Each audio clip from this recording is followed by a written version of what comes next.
Decisions, decisions, decisions. There comes a time in every person's life and in every group's life when you have to make decisions. You know when you're working in a team and you get to the point when it's time to make a choice? That time when you reach a fork in the road, so to speak? Sometimes everyone is on the same page, and other times you have part of the group that wants to go one way and another part that wants to go another way.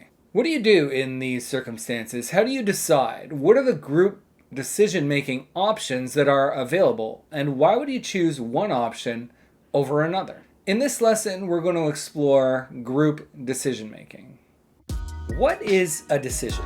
The Merriam-Webster dictionary defines the term decision as a choice about something after thinking about it, and also as a determination arrived at after consideration. It's interesting that this definition includes two steps, two stages. There's a determination aspect and there's a thought or consideration aspect. So, decisions are determinations made after thought. When it comes time to make a decision, when it comes time to decide, we can use a group-based approach, or we can use a leader-based approach. We can make a decision as a whole team, or one individual in the group can make the decision themselves. Now, there can be ethical and moral implications associated with each of these options, but there are also implications on the quality of the decision being made and on the climate in the group, on group member relations. Let's take a look at the pros and cons of group-based decision-making. Group-based decisions benefit from increased diversity and increased motivation. Because of the diversity of views, knowledge, and skills that different group members bring to the table, the discussions that occur during group decisions tend to enrich the thinking that informs the determination. More resources are available to inform the choice, and this leads to higher quality determinations. Additionally, when group members are involved in the decision-making process, they tend to participate by sharing their thoughts and their ideas, and this investment increases the likelihood that they will commit to implementing the choice later on. It increases the likelihood that they will buy in when it comes time to make things happen. So, group-based decision-making is associated with higher quality decisions and greater group member buy-in. Those sound like significant pros or advantages. But what are the cons? What are the negatives? What are the disadvantages? Well, the main disadvantage of group-based decision-making is that it's very time-consuming. Discussions take time, and they often involve disagreements that can take time and energy as well. Discussions also have a way of getting off topic, and coordinating these discussions can involve planning and care, all of which require a great deal of time and energy.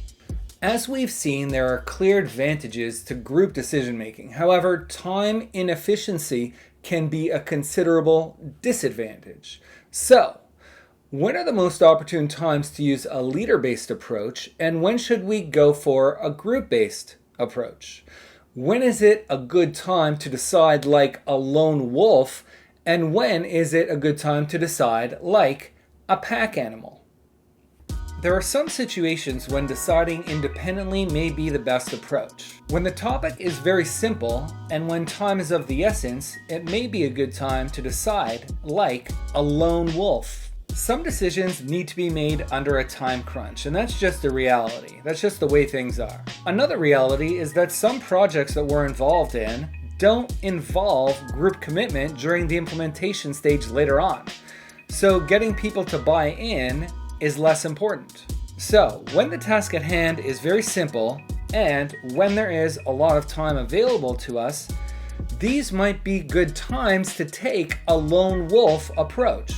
These may be good times to decide on our own, to decide individually. In other circumstances, deciding as a group may be more preferred. When the topic is complex and when time is available, it may be a good time to decide like a pack animal. And in doing so, we'll reap the diversity and motivation benefits that group decision-making approaches incur. So, when decision quality is important, when group member investment is critical, and of course, when time is available to us, be a pack animal and take a group-based approach. Okay, we've talked about individual decision-making and group decision-making, but under these broad categories, there are actually 4 decision-making methods that are commonly referred to in the group dynamics literature base, and they are independent, consultative, democratic, and by full consensus. In independent decision-making, the leader just decides on their own. They come to a fork in the road and they just make the decision for themselves. In consultative decision-making, the leader consults with their team, gains valuable insight, and then, after independent consideration, they just make their own choice. In democratic decision-making, of course, the group votes. The options are put to a vote and the majority rules. Finally, deciding by consensus involves all team members in considering the options and making a choice. Here, all members participate and all agree on a final determination. These decision-making methods are often plotted on a spectrum from leader-based to full group participation. The leader-based side prioritizes efficiency, whereas the group-based side prioritizes quality and acceptance. So, we've defined decisions. We've seen that decisions involve 2 stages, a consideration stage and a determination stage.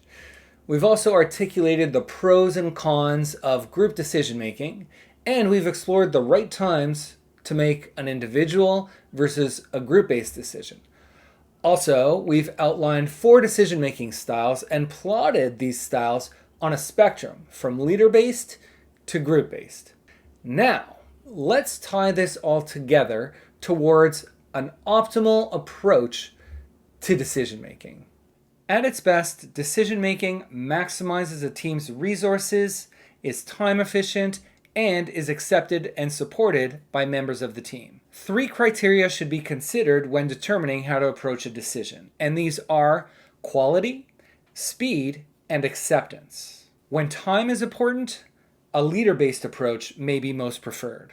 How about when quality and acceptance are most important? Well, in those circumstances, it's probably best to choose a group-based approach to decision-making.